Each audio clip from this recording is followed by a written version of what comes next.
কোনো জিনিস তোমাকে ততক্ষণই কন্ট্রোল করবে যতক্ষণ পর্যন্ত তুমি নিজেকে তার হাতে সঁপে দিয়ে রাখবে। বলা বাহুল্য, কোনো জিনিসের ফলে তোমার জীবনটা যদি আস্তে আস্তে শেষ হতে থাকে কিন্তু তবুও তুমি সেটাকে ছাড়তে পারছো না, তাহলে সেটাতে ফল্ট সেই জিনিসটার নয়, একান্তই তোমার। এখানে আমরা এক্সাম্পল দেখতে পারি হানি সিংয়ের। হানি সিং একটা সময় প্রচুর ফেমাস ছিল, প্রচুর ভালো ভালো গান বানাতো এবং সে একদম লেজেন্ডারি ছিল। কিন্তু হঠাৎ করে ড্রাগের নেশা তাকে এমনভাবে খেয়ে নেয় যে সে একদমই গায়েব হয়ে যায় এবং সে এতটাই অধঃপতন হয় যে তার না উঠবার, না চলবার, না ফিরবার কোনো কিছু ক্ষমতা থাকে। সে এতটাই বিছানার সাথে লীন হয়ে যায় যে ডাক্তার বলে সে শুধু খাবে আর ঘুমোবে, তার আর কোনো কিছুই করবার মতো ক্ষমতা থাকবে না। তার মধ্যে অ্যাংজাইটি থাকবে, ডিপ্রেশন থাকবে এবং বিভিন্ন রোগ তাকে গ্রাস করবে। কিন্তু সেইটা থেকে সে কি করে কামবার করলো সেটা আমাদের সবার কাছে অজানা এখন নেই। সে এখন ইন্টারনেট দুনিয়া কাঁপিয়ে বেড়াচ্ছে, কিন্তু তার যে পিরিয়ডটা লস হয়ে গেল 8 to 9 ইয়ার্স, সেই পিরিয়ডটা সে কোনোভাবেই আর ফেরত আনতে পারবে না। সেই পিরিয়ডের দামটা কিন্তু তাকেই দিতে হয়েছে। ঠিক তেমনই শুধু ড্রাগ বলে নয়, যে কোনো জিনিসের নেশা আমাদেরকে কিন্তু জীবন শেষ করে দিতে পারে। সামান্য জিনিস যেমন মোবাইলের নেশা, আজকাল মোবাইলের সবার নেশা। একবার বসে মোবাইল স্ক্রল করতে থাকলে আর শর্টস দেখতে থাকলে আমরা নিজেকে সেই মোবাইলটা হাত থেকে সরিয়ে রাখতে সক্ষম হই না। আমরা ভাবি যে মোবাইল দেখতে কিভাবে যে টাইম চলে যায় জানি না। হঠাৎ করে ঘড়ির দিকে তাকিয়ে দেখি আরে 2 ঘন্টা সময় চলে গেল, 1 ঘন্টা সময় চলে গেল, 3 ঘন্টা সময় চলে গেল। আমরা শুধু শুয়ে থাকি আর শর্টস স্ক্রল করতে থাকি। শর্টস স্ক্রল করতে করতে এই যে অ্যাডিকশানটা, এরকম অনেক অ্যাডিকশানই থাকে, যেমন মদের অ্যাডিকশান, লিকুয়ার খাবার অ্যাডিকশান, স্মোকিংয়ের অ্যাডিকশান। এই সমস্ত অ্যাডিকশানগুলো কখন যে আমাদের জীবনটাকে শেষ করে দিতে পারে তার আমাদের কোনো অজানা নেই। অনেকে বলবে আমি তো ড্রিঙ্ক করে বাইরে কাউকে মারধর করতে বা কারুর ঘরে নোংরামি করতে বা কোনো কিছু করতে যাচ্ছি না, আমি নিজের ঘরে খাই, নিজের টাকায় খাই, নিয়ে শুয়ে পড়ি, অসুবিধা কী আছে? কিন্তু এই সামান্য একটা ছোট হ্যাবিটের জন্যে অনেক মানুষকে অনেক দাম দিতে হতে পারে। একজন ফেমাস মহারাজজি বলছেন যে তিনি ভোপালে গেছিলেন একটা জেলে কয়েদিদের সাথে দেখা করতে এবং সেখানে প্রবচন দিতে। তো সেখানে একটা লোকের সাথে এরকম দেখা হয়েছে, সেই থিওরিতেই বিশ্বাসী যে আমি নিজের ঘরে খাচ্ছি, নিজের টাকায় খাচ্ছি, আমি খাই আর রাতে শুয়ে পড়ি, তাতে অসুবিধা কী আছে? তো তার মধ্যেই একটা ইনসিডেন্ট হয়ে যায়, তার বইয়ের কিছু একটা রেজাল্ট আউটের ছিল। তো সে তাকে ঘুমিয়ে পড়ার পর তাকে বলছে যে তখন শীতকালের মাহিনা ছিল, তো গায়ের মধ্যে কম্বল নিয়েছিল। তো তাকে কম্বলটা সরিয়ে বলছে যে তুমি একটু এটা খুলে দাও, লগ ইন করে দাও, আমি রেজাল্টটা দেখবো। তো সে তো ড্রিঙ্ক করেছে, ড্রিঙ্ক করার পরে তো তার অবস্থা টাইট, সে তো শুয়ে পড়েছে। সে বলছে যে না আমি এখন পারবো না, তুমি ছাড়ো। নিয়ে সে তো উঠছে না। আর আমাদের বউদের যেমন হয়, আমরা সেই জিনিসটা যতক্ষণ না পাই ততক্ষণ সেটা আমরা খিঁচতেই থাকি। তো আবার সে এরকম টানাটানি করছে, এসব টানা হেজার মধ্যে সে রেগে গিয়ে ওর গলাটা টিপে দিয়েছে। সে ভুলবশতভাবেই টিপে দিয়েছে, কিন্তু সে বুঝতে পারেনি তার ওই গলা টেপাতে তার শ্বাসনালীটা ভেঙে গিয়ে তার মৃত্যু ঘটেছে। সে সারা রাত ওই লাশটা পড়েছিল ওর পাশে, আর ও ভাবছে যে বউ আমার ঘুমোচ্ছে পাশে, কিন্তু বউ ঘুমোয়নি, বউ একবার না আসার দেশে চলে গেছে এবং সে 14 বছরের জেল খাচ্ছে, এখনও জেল খাচ্ছে। তো সেই কথাটা শুনে এত খারাপ লাগলো যে জিনিসগুলো আমরা ভাবি ছাড়বো, সেই জিনিসগুলো আমরা ছাড়তে পারি না। যেমন ছেলেদের ক্ষেত্রে ম্যাক্সিমাম ক্ষেত্রে কি হয় যে একটা মেন্টালি ট্রিগার হয় যে আজকে বৃষ্টি পড়ছে, আজকে তো আমার একটু ড্রিঙ্ক লাগবেই, আজকে আমি বাইরে ঘুরতে বেরিয়েছি, আজকে তো একটু সেলিব্রেশন লাগবেই। ছেলেদের সেলিব্রেশন মানেই হচ্ছে ড্রিঙ্ক। তো এরকমও মেয়েদেরও হ্যাবিট থাকে, মেয়েদের অনেক সময় শপিং করার হ্যাবিট থাকে, শো অফ করার হ্যাবিট থাকে যে আমি এটা শো অফ করবো, ও এখানে যাচ্ছে, ও এটা কিনছে, আমিও এটা কিনবো। সেটা ভাবে না যে ফাইন্যান্সিয়াল সেটা আমার সাপোর্ট করছে কিনা বা সেটা আমার আদৌ প্রয়োজন কিনা। তো এরকম জিনিসগুলো, অভ্যেসগুলো আমরা নিজেদের থেকে যদি বাদ দিতে না চাই, নিজেদের মনকে যদি নিজেরা কন্ট্রোল করতে না পারি, তাহলে দুনিয়ার কেউ করতে পারবে না। এবং এই ছোট ছোট জিনিসগুলোই কিন্তু আমাদের কাজ কাল ডেকে আনে বা আমাদের অবনতি একদম শিখরে পৌঁছে দেয়। Hello everyone, this is Ivy, welcome back to my channel ইসাস ডায়েরিজের নতুন সকালে তোমাদের সকলকে ওয়ার্ম ওয়েলকাম জানাই। আমরা সবসময় চেষ্টা করি আমাদের বাচ্চাকে কি করে ভালো অভ্যাসটা দেব, বাচ্চাকে কি করে ভালো রাখবো, বাচ্চাকে কি করে ভালো জিনিসগুলো শেখাবো, টপ জিনিসগুলো আমি নিজেকে শেষ করে দিয়েও কিনে দেওয়ার চেষ্টা করি বা প্রোভাইড করার চেষ্টা করি। Top school, top tuition and all good things, কিন্তু কোথাও না কোথাও আমরা ভুলে যাই আমাদের ঘর থেকেই কিন্তু আমাদের শিক্ষা জিনিসটা শুরু হয়। তো আমরা ঘরে যদি যেটা করব সেটাই কিন্তু বাচ্চাও শিখবে। তো সামান্য জিনিসগুলো যদি আমরা নিজেদের অভ্যাসে চেঞ্জ না করতে পারি সেগুলো কিন্তু বাচ্চাদের মধ্যে চলে আসে।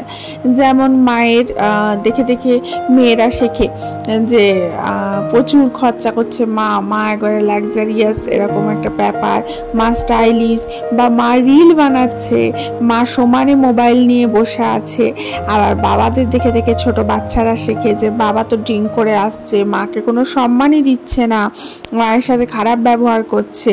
তো এই সামান্য বেসিক এডুকেশনগুলো কিন্তু আমরা বাচ্চাদেরকে ঘর থেকেই শেখাই, এবং এই জিনিসগুলো যদি আমরা ঘর থেকে না শেখাই তাহলে কিন্তু এই জিনিসগুলো ও যে ল্যাকটা তৈরি হবে সেটার জন্যই কিন্তু ভবিষ্যতে ফিউচারে গিয়ে তার মেন্টালটা কিন্তু ওরকমই সেট হয়ে যায়। কিছু মহিলা আছেন যারা বলে বেড়ান যে মেয়েরা ছোট ড্রেস পরে বাইরে বেরোলেই দোষ, অথচ যে পুরুষগুলো বাইরে তাকিয়ে রয়েছে নোংরা নজর দিয়ে তাদের কোনো দোষ নেই। তো যারা নোংরা নজর দিয়ে তাকিয়ে রয়েছে তাদের যে বেসিক এডুকেশনটা যদি ঘর থেকে হতো, তার মারাও যদি এরকম শর্ট ড্রেস পরে ঘরে ঘুরতো তাহলে সে হ্যাবিচুয়েট হয়ে যেত জিনিসটা দেখতে, যে দ্যাট ইজ ওকে, কোনো ব্যাপার নয়, ওটা মাও শর্ট ড্রেস পরে ঘুরছে, তো ওর নজরে ওটা যে খারাপ জিনিস সেই জিনিসটাই ওর মাথায় আসতো না, স্ট্রাইক করতো না, ও ভাবতো যে ওটা নর্মাল।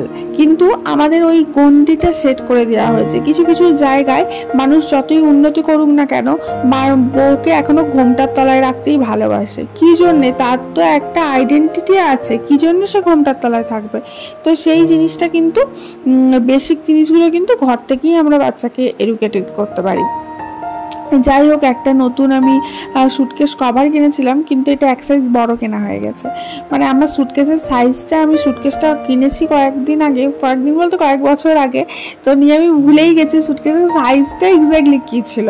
তো আমি যে সাইজের এটা আনিয়েছি কভারটা, সেই কভারটা হচ্ছে এর থেকে এক সাইজ বড়, মানে লার্জের জন্য আনিয়েছি, বাট এটা আমার মিডিয়াম সাইজের সুটকেস ছিল। তো এখানে আমি বুঝে উঠতে পারছি না যে কিভাবে এটাকে আমি সেট করব, কারণ এটাকে আমি রিটার্ন করে আবার যদি আর একটা আনাই তো আমার যেটা টাইম পিরিয়ড রয়েছে, যেটা আমি ঘরে রয়েছি, সেই টাইম পিরিয়ডের মধ্যে এটা অ্যাভেলেবেল হবে না, মানে পাবো না, তাহলে আমাকে এটা ছেড়ে দিতে হবে। আমি তাহলে এই ট্রাভেলে আর এটাকে নিয়ে যেতে পারবো না। আর এটা যেহেতু অনেক দিনের বিজনেস ট্রাভেল একটা, তার জন্য আমার এটা খুবই প্রয়োজন ছিল। তাই আমি এখানে সেট করার দেখছি যে কি করা যায়, এক্স্যাক্টলি আমি কিভাবে এটাকে সেট করতে পারবো। জিনিসটা কিন্তু খুব সুন্দর, অ্যাকচুয়ালি দেখতে গেলে এটা বিকিনির মতো, নিচেটা দেখো আর ওপরটা গলার মতো কাটা, মানে একটা মোটা মানুষ যদি পরে তাহলে এটা বিকিনি হয়ে যাবে। আর কোয়ালিটিটা হচ্ছে গেঞ্জি কাপড়ের মতো, তবে এটা টেনে হিজে, মানে ওই কি বলবো, টেনে আমরা যেমন ট্রেনের মধ্যে যখন ট্রাভেল করি তখন টেনে হিজড়ে এটাকে ঢোকাই বার করি, তখন এটা কিভাবে টেকসই দেবে আমি জানি না, কিন্তু এটার দাম অনেক নিয়েছে, 800 টাকা এই কভারটার দাম নিয়েছে। আমি এটা ফ্লিপকার্ট থেকে অর্ডার করেছিলাম, যেহেতু ফ্লিপকার্টের মানগুলো একটু ভালো হয়। 800 টাকা দাম নিয়েছে, কিন্তু এটার কোয়ালিটি কতটা কি টেকসই দেবে আমি জানি না। এবারে ট্রাভেলে গিয়ে আমি তোমাদের বলতে পারবো যে এটা টেকসই দিল কি দিল না।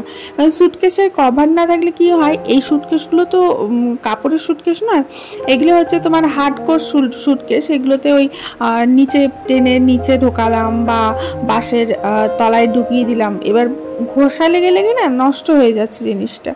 তো ভাবলাম যে যতদিন ভালো থাকে তারপরে তো আবার একটা কিনবো। অ্যাকচুয়ালি এই জিনিস কেনাটা বড় কথা নয়, জিনিসটা স্টোর করে রাখাটাই একটা বড় হেডেক হয়ে যায়, জানো তো।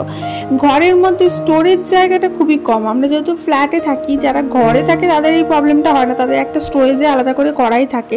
অনেকে ফ্ল্যাটে স্টোরেজ করে, কিন্তু আমি করাইনি, কারণ স্টোরেজ যেখানটা করবো সেখানটা পরিষ্কার করতে গিয়ে অবস্থা খারাপ হয়ে যাবে, টিকটিকি আরশোলা এক গাদা বাসা করবে। আর এদিকে আমার পায়ের ইয়েটা তোমার কেটে গেছিলো, মানে ছিঁড়ে গেছিলো আর কি, পায়ের দড়িটা যেটা আমি ধাগাটা বেঁধে রাখি, তো ওটাই আমার হাজব্যান্ড পরিয়ে দিচ্ছিল। এটা আমাকে আর আমার মেয়েকে আমার হাজব্যান্ডই পরিয়ে দেয়। আর এদিকে লাঞ্চের মেনুতে আজকে একদম সিম্পল ছিল। এদিকে নিম বেগুন বানিয়েছিলাম একটু, ওদিকে ছিল একটু পেঁয়াজ আলু পোস্ত, আর এদিকেও পনির করেছিলাম। পনিরটা একদম ওই কি বলবো, কড়াই পনির যেরকম হয় ওরকম করেছি, বড় বড় বেশ ডাঁশো ডাঁশো পেঁয়াজ দিয়ে। দেন লাঞ্চ করার পর একটু মনটা ভাল লাগছিল না, ভাবলাম একটু কোনো কিছু রিডিং করা যাক। রিডিং হ্যাবিটটা আমি এখনও ছাড়িনি। যাই হোক, তোমরা কিন্তু ভিডিওটা অবশ্যই লাইক করো, অবশ্যই শেয়ার করো, আর অবশ্যই চ্যানেলটা সাবস্ক্রাইব করে রেখো। চ্যানেলটা সাবস্ক্রাইব করে রাখলেই কিন্তু বন্ধুর হাতটা ধরতে পারবে, বুঝেছো? আর একটুখানি নিজের খেয়াল রেখো, কারণ নিজের খেয়ালটা, তোমার খেয়ালটা তোমাকেই রাখতে হবে। তোমার খেয়ালটা অন্য কেউ তোমাকে বলে করে রাখবে না। তোমার বউ হয়তো তোমার মুখের গোড়ায় জল খাবার এনে দেবে, কিন্তু তোমার নিজের যে খেয়ালটা, অরিজিনাল খেয়ালটা নিজেকেই রাখতে হবে। আবার উল্টো দিকে হতে পারে, তোমার বর হয়তো তোমাকে বলবে ওষুধ খাও, খাবার খাও, কিন্তু খেতে কিন্তু তোমাকে নিজেকেই হবে। তাই নিজের একটু খেয়াল রেখো, নিজেকে একটু ভালো রাখার চেষ্টা করো। বাকি তো ভগবান রয়েছে এবং সময় যেরকম যাবে। কারণ নিজের খেয়ালটা না রাখলে কখন যে আমাদের কোন অভ্যাস আমাদেরকে গ্রাস করে নেবে বলা যায় না। আর এই দুনিয়ায় চলতে গেলে কিছু কিছু অভ্যাস তো আমাদের হয়েই যায় না চাইতে। যেমন মোবাইল দেখার কথা বললাম, মোবাইল দেখবো না বললেও আমরা একবার মোবাইলটাকে দেখতে আরম্ভ করলে সেটা আর ছাড়তে পারি না। তাহলে আজ আসি, দেখা হচ্ছে কালকে। Love you.